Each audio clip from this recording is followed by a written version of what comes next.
Good morning, everybody. Welcome. My name is Sheila Warnock. I'm the founder and CEO of Share the Caregiving, also known as Share the Care. I'm also the co-author of the book, Share the Care, How to Organize a Group to Care for Someone Who's Seriously Ill. So obviously, I'm going to be talking about caregiving today. And I am so grateful to have this opportunity to speak to you today because I'm sure a lot of you could use some help. All caregivers could use some help. My journey with caregiving started a long time ago, but before I get going on that, I just want to do a little shout out to all of you caregivers out there who may be watching right now and to say thank you, thank you, thank you for the important work that you do. And you don't hear those words enough and you don't get the recognition you deserve because the work you do is really tough and you do it beautifully and you do it with such heart. So my hope today is that Share the Care can give you some hope that you're going to find some help and that you do get some help and you can have a better quality of time with your loved one while a lot of friends and neighbors are doing a lot of things that really take up a lot of your time and they're happy to do. But let's not jump ahead. Let's talk for a minute about what happens, and it may have already happened with you. A difficult diagnosis or a crisis occurs. Friends, neighbors come by, they say, oh, I'm so sorry to hear about the circumstance. Call me if you need anything, or let me know what I can do to help. And they leave. And what happens next? Nothing. Crickets. Now, there are two reasons for that, besides the fact that nobody teaches us how to be a caregiver, but the two reasons are the caregiver and the care receiver don't want to impose on anybody. They don't want to ask for help. They, don't want people coming around too much. They isolate themselves. They won't allow others in. And the other reason is that people who offer help have no idea what to do, where to begin, or how they should proceed, because it is an overwhelming task when you look at it in the big picture. But when you break it down into a model and a way of working, it becomes a different story. So let me begin with my story. I'm going to start just giving you some background information before I open up my PowerPoint. My caregiving journey began in 1984. I had been working in advertising for a number of years already, and I was leaving it to pursue a creative avenue that I had been wanting to do for some time. Unfortunately, it wasn't to last very long because suddenly I found my mother needing me more and more. She lived upstate, 5.5 hours away by bus. My father was deceased. He had only died a few years earlier, and my only brother lived in Japan. He was with the State Department. So this long distance caregiving journey began with just me at the helm. And it was really rugged because back then, there were no books for caregivers. There were no organizations to help caregivers. There was no internet. There was no iPhone. There were no computers. There was nothing. So I had a very difficult time. I just had to figure it out as I went along. Needless to say, after I started in, I convinced my mother to move to a retirement community because it was closer to me.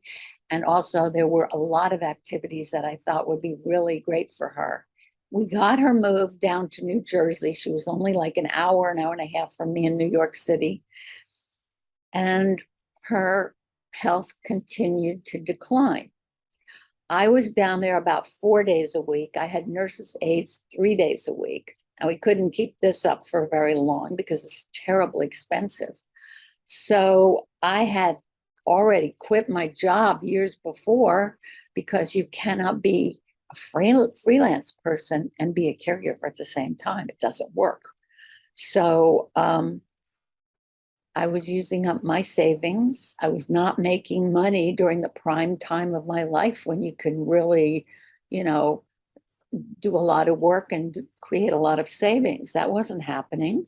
My friends didn't understand what was going on with me. Oh, Sheila's going to visit her mother again. What a drag. They just didn't understand. And that was because their parents weren't at this stage yet. It was very lonely. I had no social life. I had no life, let's put it that way. And it became like the more isolated I became from everyone, because I wasn't even in the city that much, I had this bubble around me, and it was like I was isolated from reality. All I did was, find solutions to problems and help my mother and create things that so we could make things work for her. It took an outside voice to break that bubble.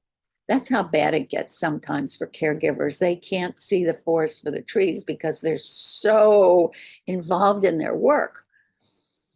And all it took was this one aide who said to me, your mother can't be alone anymore. Now, I knew this intellectually. It was just that I needed an outside voice saying these words to me so it could crack the bubble open and I could begin to move forward and do something about it. So I spoke to my mom. I said, Mom, I can't do this anymore. This isn't working. I said, I feel like I'm going to get sick pretty soon because I am so stressed out. I can't take it. We're going to have to try something else. And the only something else that was an option was a nursing home. Now, this broke my heart because that was the last place I wanted my mother to be. I couldn't bring her to New York City and live in my apartment that was so tiny. I had to be out and about and working. Anyway, so I moved my mother to a nursing home after 4 years of being her solitary caregiver. And this is when I'm going to switch over to my PowerPoint. As you can see, my mom and I over here on the left, this was when she was in the nursing home. That was her 80th birthday, I believe. And it was a glorious day. So she's looking very happy. She always lit up like a Christmas tree when I came to see her. I have to tell you that was my gift back from her. But anyway, just as I get my mother in the nursing home, my friend Susan Farrow has a crisis. Now, Susan discovered at the very beginning of my caregiving for my mother 4 years prior that she had a lump behind her ear that turned out to be cancer of the parotid gland. It's a very rare cancer. She was given a prognosis of 8 years. She was divorced. She had 2 young teen daughters. She had a high-powered job with a Fortune 500 company. So this was a startling experience for her because she had to keep working. So the first bout with surgery, taking out the lump behind her ear, all her friends knew about it. And then she went back to work. So they figured, okay, she's good to go. However, they didn't know that over the 4 years I'm doing this with my mom and trying to help Susan when I'm in town, that Susan's cancer returned, only this time with a vengeance. It metastasized to her skeleton, so she essentially had bone cancer. She had several more surgeries and radiation treatments, and every time she went back to work. But just the time I put my mom in the nursing home, Susan had a crisis. She was going into the hospital the coming week to have a test to see if the cancer had gone to her spine. And she was terrified that if it did, she wouldn't be able to walk, she wouldn't be able to work. And then what was she going to do? She was divorced. She didn't have a husband to take care of her. So very fortunately, she was seeing a therapist, Dr. Suki Miller, who's brilliant. And she had worked with many, many people who had difficult illnesses and terminal diagnoses and things like that. So it was actually she who broke through to Susan to tell her, call your friends, get them to my office tomorrow night. We'll figure out how we can help you. Now, I knew about Susan's illness all along. However, her other friends had no clue. So this was a shock when they got a call from her. Can you come to my therapist's office tomorrow night? Well, she called 15 friends and 12 of us showed up. It was March 15th, 1988. Never forget that date. I remember walking into Dr. Miller's office and seeing the sea of faces. Now, I only knew 2 other women besides Susan in the room. The rest were strangers because they came from other parts of Susan's life. There were work friends, there were neighbors, there were cousins, there were other moms, there was a client, a real mix. So we all arrived in some emotional state. I was like, thank you, there's other people. My late co-author, Cappy Capicella, arrived and she was terrified because she said, I've never taken care of anyone or anything in my entire life. And she just wanted to squish down and be 3 inches tall and go hide in a dollhouse in the corner of Dr. Miller's office. Dr. Miller got the elephant out on the table right away and she asked Susan, please tell your friends what's going on. Well, Susan began talking and telling everyone all the different stages of her illness and how it kept coming back, and she started to cry. So then the rest of us cried, and then we got to work. There were 12 of us, all women. We had different kinds of jobs. Some people worked full-time, some people were unemployed, some people had kids, some people were married, it was a mix of everything. So we decided, since there's 12 of us, we should work in teams of 2. And we would call ourselves captains of the week. And the idea was each week, the 2 team members would go to Susan, what do you need for the coming week? And then they would call everybody else and get the jobs filled and get Susan a schedule of who was coming when to do what for how long so she could relax. And then the following week, a fresh team rotated in. This also took away the need for Susan to have to ask for help because we went to her every week. Asking for help is tough. I'm sure you know that. But for her, it was really, really, really hard. So working that way, nobody ever burned out. And we started in the very next morning, believe it or not. I was paired up with someone from Susan's office. Her name was Myrna. I had never met Myrna before, but the next morning when we talked on the phone to get going, it was as if I had known her for the past 5 or 10 years because we had gone to such a level of reality the night before. And we started in, we did everything, cooking, shopping, cleaning, getting the air conditioner fixed in the middle of summer, taking her to the Bahamas for an alternative cancer treatment. Whatever she needed or wanted to do, we would make it happen. We used to even have birthday parties at her home so she could attend. We did everything for 3.5 years, and we became widely known in New York City as Susan's Funny Family. So right before she passed away, about 4 or 5 months before she passed away, we probably did our most significant project for her. And that was organizing her youngest daughter's wedding.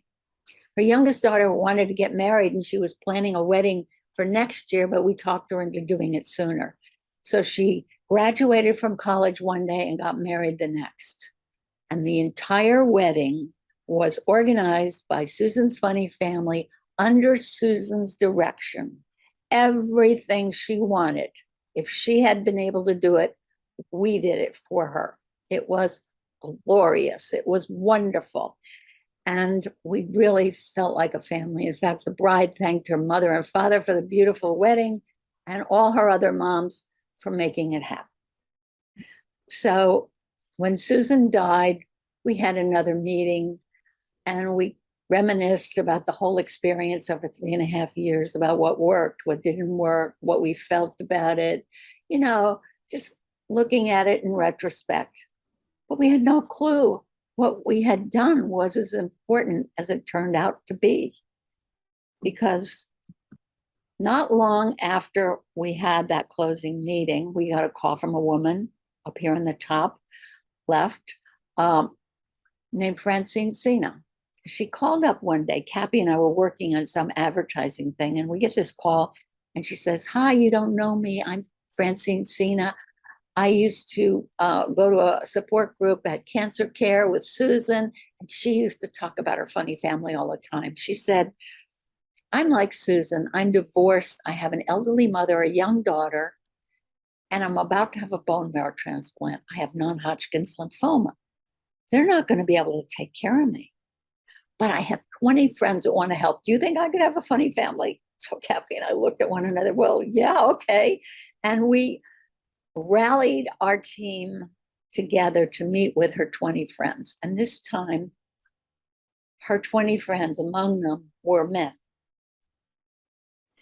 And we had this meeting at an apartment, and her friends walked in, and it was like deja vu. It was like, oh my God. I couldn't believe it. I didn't, it was like watching them. They didn't say anything, but you could see it written all over their faces. Some were frightened, some were nervous, some were skeptical. Others were like, what's this about? It was amazing. But as we began to speak and we told them how we work, we told them about our systems, how we shared responsibilities. And also we spoke about what we had gained personally from helping Susan. And that made all the difference in the world. You could see them begin to relax. They didn't say anything. You could see it in their face. It was like, oh, that's what they did. We can do that. That's not hard. This is a piece of cake. We can do this. And by the end of the meeting, they were raring to go. And the other thing that was so important about seeing and being in this meeting was the fact that there was so much love in the room for Francine that you could cut it with a knife. The next morning, I called up Cappy. I said, "Cappy, did you see what happened last night? We've got to put this down on paper so other people don't have to reinvent the wheel." And so Cappy and I wrote Share the Care, the first edition, which came out in 1995. And out of that first edition, groups started spreading all over the country. We would get nice little thank you notes from people and letters and calls and, "Oh, thank you for writing this. This really helped us," and blah, blah, blah. It was amazing. It was really beautiful. So we continued to promote it as best we could while we were working in advertising, because that was our main source of income. And also I want to mention that while I was in Susan's group, okay, when it started, I was still my mother's caregiver. I was able to go back to work, and I had a social life because I wasn't doing everything like I had for my mother and like I was trying to do for Susan. So I cannot emphasize that enough, that when you are not doing everything, you are healthy enough to be able to handle everything that needs to be taken care of. I'm going to fast forward to 2002 when something dramatic occurred. In 2002, Cappy's father, who was 86 but in very good shape, suddenly was diagnosed with a glioblastoma grade 4. And then shockingly, 2 weeks later, when Cappy went up to Tarrytown to visit her folks, she ended up in the hospital diagnosed with a glioblastoma grade 4. This was rather shocking because she had always been in good shape. So had her father. I mean, they were kind of alike, and it was stunning that this was happening. I couldn't believe it. So I organized a group for Cappy. We called it Cappy's Brain Trust. And all of our friends were in it. We had about 33 people. We also had nurses' aides involved in it later on. And we needed to, because Cappy opted for brain surgery, which left her unable to speak, write, walk, or move by the end of her illness. Both she and her father died within 12 hours of each other 9 months later. That's what set me on the path to creating the organization and to get Share the Care out to a much wider audience. And so that's where we are today. And again, we envision a world where you, the caregivers, can find support, and the people who are helping you can understand how critical and important their work is for the whole community. So we offer the guidebook, the tools, the education to make you aware of this model so you can use it and avoid this depression, isolation, and economic hardship of caregiving. First thing I did was update Share the Care for 2004 edition. I added 50 more pages, and the book, got a lot of great feedback. Today, it's also available as an ebook. And I want to mention that the book rights to Share the Care are owned by the Share the Caregiving organization, not me. I am not making the profit on the books. Anything we get in profit goes to the organization. Just want to make that clear. I started going to like local community centers, WISE, and giving a presentation to attract caregivers to this model. However, I had forgotten how exhausted you all are. And so I would show up and there would be 2 or 3 people. And it was like, this isn't working. So the thing was, we decided that we would create a Share the Care training for health professionals and faith community leaders so they could introduce it to the patients and families they see every single day who could use help.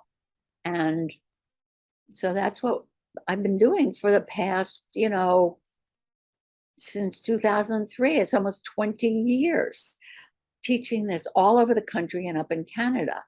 And it is so well received by professionals because it's something they can offer to families and patients where you don't have to qualify, you don't have to be a certain age, you don't have to pay any money, you don't have to live in a certain place.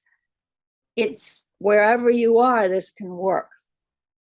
So I just want to mention some key facts about Share the Care before I get into it in a little deeper way. Our job at Share the Caregiving, or the job of the health professionals, because they are certainly overworked, God knows, we do not start groups for people. We empower them to start their own. This is very important because once somebody else does it for you, you're going to depend on them to, figure everything out, and they're going to burn out and the whole thing's going to go to pieces. A group needs to empower themselves by doing the work to make this happen. So the guidebook, Share the Care, is your roadmap to holding the first meeting, which is entirely scripted, and keeping a group organized so that they can maintain themselves as a caregiving family and support someone they know. This is our current website. It's pretty new, where you can download all the forms. There are 23 forms in the book. Now, you don't need all 23 forms at once. There are 5 forms that are used for the first meeting to help collect information, allow people to rate themselves on the jobs needed, and contact information, things like that, and to create a schedule for the teams who will be captains of the week. There are other forms that are useful. One form in particular, because I understand that patients who suffer from multiple system atrophy oftentimes faint. So there are a couple forms in the Share the Care book and online that you can download that have to do with looking at the home to see what hazards might be there. If someone fell, are they going to hit their head on the corner of a coffee table? Are there throw rugs that could trip them up? You know, all kinds of things that may need to be changed, fixed, have better lighting, that sort of thing. But it's a good little chart to start with. And you can have a couple of members on your Share the Care team go around with a family member and just check everything out and see what they need to be working on. The 7 principles, I'm going to talk about those a little later. There are other handouts. There are links to purchase the book, to find videos, to find resources that are helpful. And our audiences read about those caregivers and their friends, health professionals, faith communities, and corporate caregivers. So Share the Care starts with 2 friends who will take on the job of holding the first meeting. It takes a little bit of work, but if you're going to have a solid Share the Care group, it needs to be organized as we describe it in the book. It's the heart of how this group blooms. And these 2 friends will work with the family to figure out who can we invite. And you want to think of anybody that you can invite. They don't have to be your best friends, because sometimes people you think are going to be there for you aren't, and people you barely know turn out to be incredible caregivers. They will also work with the family to figure out what kind of help is needed now and what kind of help may be needed in the future, so that we can start to uncover people who gravitate towards certain jobs. But chapters 2 through 9 in this book are written to these 2 people. They don't have to make up anything. Everything is there for them. And they will be describing the Share the Care systems. They will be leading the meeting. One will lead the beginning and the other one will lead the middle part. And it's worked for 26 years. What can I tell you? People who come to the meeting, just like we did, you know, oh my God, there's other people. Good, this is organized. They're going to meet each other. They're going to find out what they do for a living. They're going to figure out how you know the person you're caring for. And they're going to start to bond. And they're going to be able to pick and choose what jobs they want to do. And they have the right to say, no, I don't want to do that. So this first meeting, the group meets, bonds, learns about the Share the Care systems, and they leave with a plan of action. They know they're going to be sharing these responsibilities and being a captain once every so many weeks, depending on the number of people in the group. They're going to leave with a sense of purpose and commitment. It makes all the difference in the world. Now, during COVID and everything, maybe people did this on Zoom. However, I highly recommend that you do it in person, because it's a whole different ballgame in person. Now, people who live far away maybe could tune in with Zoom, but it's important. Then the rest of the guidebook deals with uncovering the skills and talents within the group, sharing jobs effectively, group problem solving, dealing with your own personal issues as a caregiver while taking care of a friend. That came up for all of us when we were in Susan's group and Cappy's group. So the other thing that I have never seen anywhere else is that there will come a time when there will be a change with the care recipient. And the group needs to adjust to that change. You may have to do more, you may have to do less, you may have to do things differently. So the group just needs to come together and figure out what and how they're going to do it. And we have plenty of suggestions. And of course, the closing meeting. Here are the 7 principles that keep a group running for long periods of time. As I've said a million times already, sharing responsibility is key to not burning out. Groups go on for years, years. I'll show you some later. Know your limits and stick to them. You can say no. You can say no. And it's important to say no when you mean no, because that way you trust the yes when you say yes.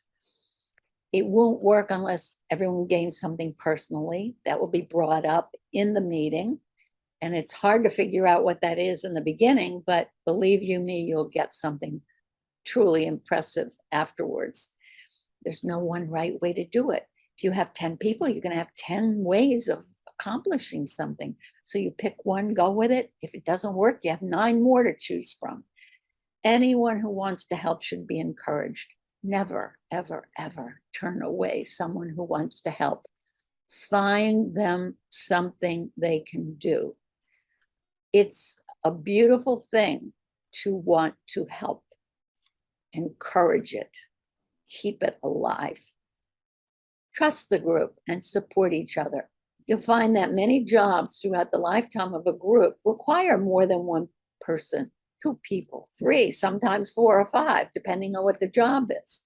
So you need to trust each other and keep your own life in good working order. And that means your health too. And that goes for the main caregiver. Keep your own health and life in good working order. Otherwise, you can't be a good caregiver.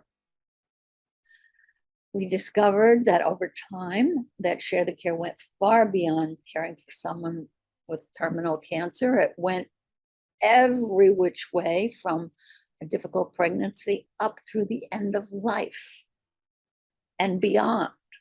So wherever anybody falls in this list, believe you me, it's been done. We had a study of Share the Care. There were 134 participants from the US, Canada, Australia. We had representation from the UK and Hong Kong. And I'll just do this very quickly, but the study shows that Share the Care increases the caregiving preparedness of group members, enabling them to be more effective teammates and future caregivers.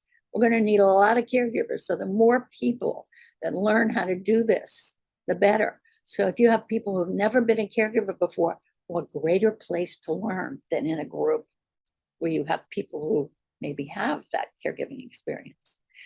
Share the Care supports care receivers' ability to stay at home with the necessary informal systems in place.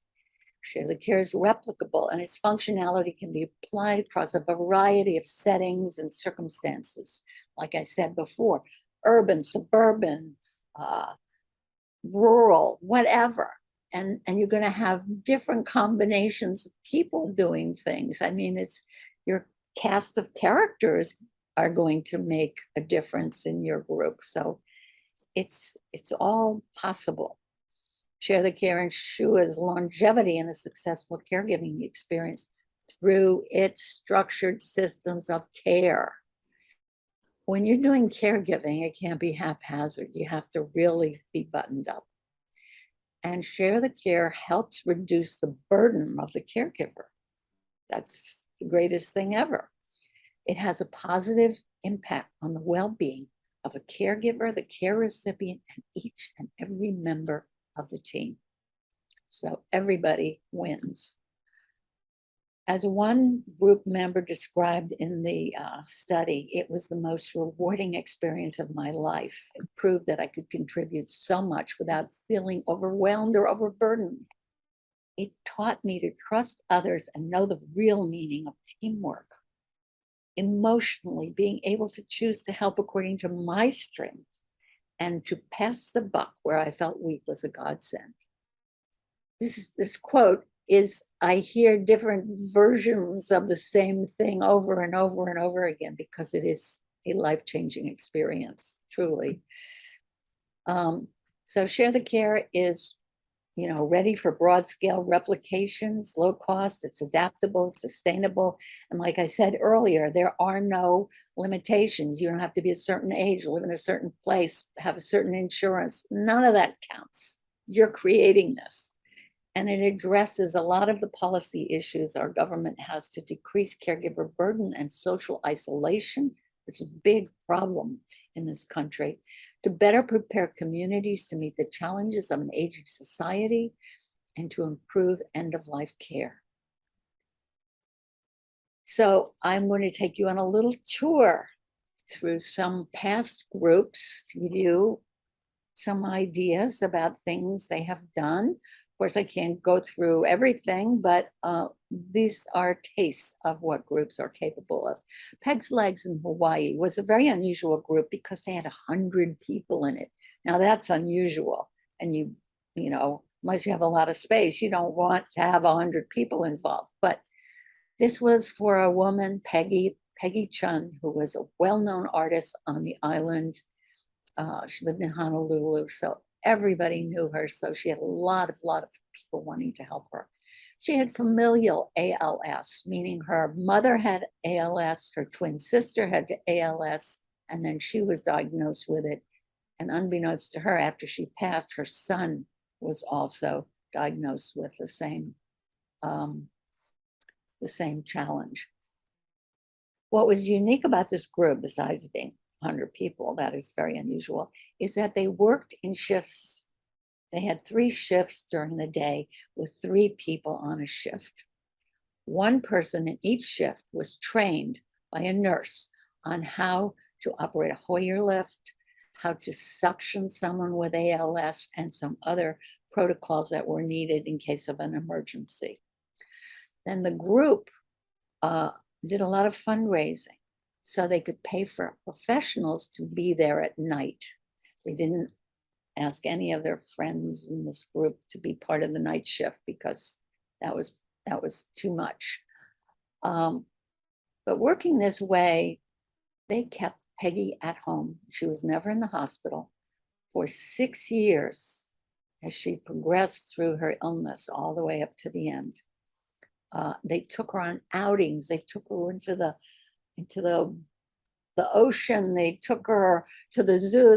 They made her life, rather than stay tiny and small, she still got out there. They had parties all the time.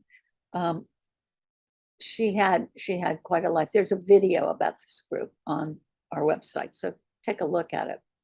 Francine, who called us up asking for help, her group continued for a number of years, I think like about 8 years, and they did fundraising continually so she could continue a treatment that was really keeping her going.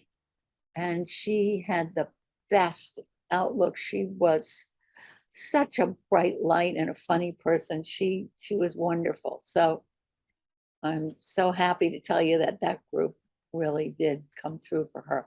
Now, in both Cappy and Susan's circumstances, we took them both out of town. Susan went out of the country for an alternative treatment, and we kept her there for several months with someone from the Share the Care group, spending a week at a time. They would pass in the airport, another one would come, another one would leave, so that she had someone with her constantly. Unfortunately, it didn't work, but we tried. We did what she wanted to do, and that was try the treatment. Cappy also went to Texas to try an alternative cancer treatment after she had the surgery, brain surgery, but unfortunately that didn't work either. And she had to have a nurse's aide with her for the entire time because that person had to learn a certain protocol. And then someone from the group would go and spend a week down there because nurse's aide didn't drive. So you needed someone who could drive and be there and, be a strong advocate for Cappy while she was down there. The crew for Doris in Australia, she was someone who loved to sail. So most of her group turned out to be fellow sailors, and they had quite a large group. In fact, they created a newsletter to keep everyone up to date. Now, here's some special projects that you don't normally think about. Jeannie was in a motorized wheelchair. The house she lived in was a 3-story, house that she couldn't get around at all. So the family made the decision that they were going to sell the house and move to a ranch style house where everything was on one floor so they wouldn't have any difficulties. And so the group helped them get rid of everything in the house, get it ready to sell, move, get her unpacked and settled in the new home. So that was just one of the things they did, but it was a biggie. Now, Bet, who lived in Wisconsin, had terminal cancer. Her dream was to build a house to her specifications that ended up looking like nobody who lived there was ill. So instead of saying, oh, don't bother, why are you doing that? They encouraged her and they made it happen. So that was a very important thing. Keeping creative projects going or someone's favorite hobby going is critical. I think it's critical to anybody needing care because it gives them so much joy. It fulfills that need to create and bring something forth. It's their legacy. So you have to find a way to keep whatever it is they love doing going. And you can incorporate in people from the group to come, and if they like building something, there's probably a couple of guys in your group who could come and work with the patient to build whatever they wanted to build. And even if you don't have someone in your group like that, maybe someone's husband would like to volunteer to help. So you got other beyond your immediate group, you have who they know who can be called in a pinch to help with something special. So Philip Simmons wrote this book about losing his abilities. He had ALS, and little by little his abilities were falling away, but he was working on this book, which was quite important. And Peg continued her painting with the help of friends. Team Betsy in Colorado. Her husband, who was a social worker, was taking care of her for years and years and years. He was burning out when he heard about Share the Care. He said, I got to start a group. So one of the things they did that I thought was quite wonderful is they provided some background information about multiple sclerosis, which she had, so that the team had a better understanding of what was going on or what to expect. One important side note I want to say here is that a year after the group is going, and it had a lot of people in it, I think they had like 80. I don't know that they were all full-time, but there were a lot of people involved. Her husband went into the hospital and he needed to be there for a couple of weeks and he needed to recuperate, but he could, and he didn't have to worry because his wife was surrounded by this team of love taking care of her. What would you do if you got sick? What would happen then? This is an important thing to think about if you're kind of, negating the idea of asking friends to help you. You may need them sometime, and they could prove incredibly valuable. So try to keep an open mind. Now, there have been teams all over California, Alaska, New York, Tasmania, where a team has not been able to continue the care for the person they were caring for because their condition has reached a certain point when it's beyond their capabilities. So what they have been able to do beautifully is transition someone from home to assisted living, nursing home, or hospice, and continue their visits, continue their outings, continue their engagement with the patient. And even people from some of these institutions have commented on how incredible it is. here is a really difficult circumstance. Within 10 days, Lynn faced a diagnosis of terminal cancer and the unexpected death of her partner, Janet. This is heartbreaking. However, she had friends in New York. Her sister lived here. So when she came to New York for treatment, she had to share the care group. And when she went back home to Kansas, they were all of her friends from home. So having two groups is possible. Why not? It worked. And then we talk about help for all ages, be it someone who's 96 years old and lives alone in rural Wisconsin and has a support team called the Baker's Dozen because Dolores was a baker.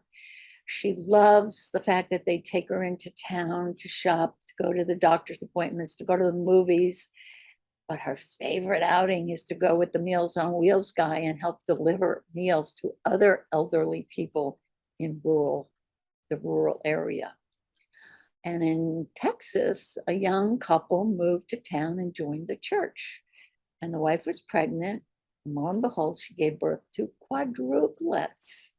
And so everybody thought, wow, they're so far from their family, very far away from the family. So one woman in town who had a group for her daughter with ALS said, I know what to do. And she went to the church, recruited grandmas and grandpas and other ages of people. And they put together a group. They went to the family, said, we'd love to help you do anything, feeding, changing diapers, holding the babies, rocking them to sleep. We want to help. And they became the Diaper Darlings.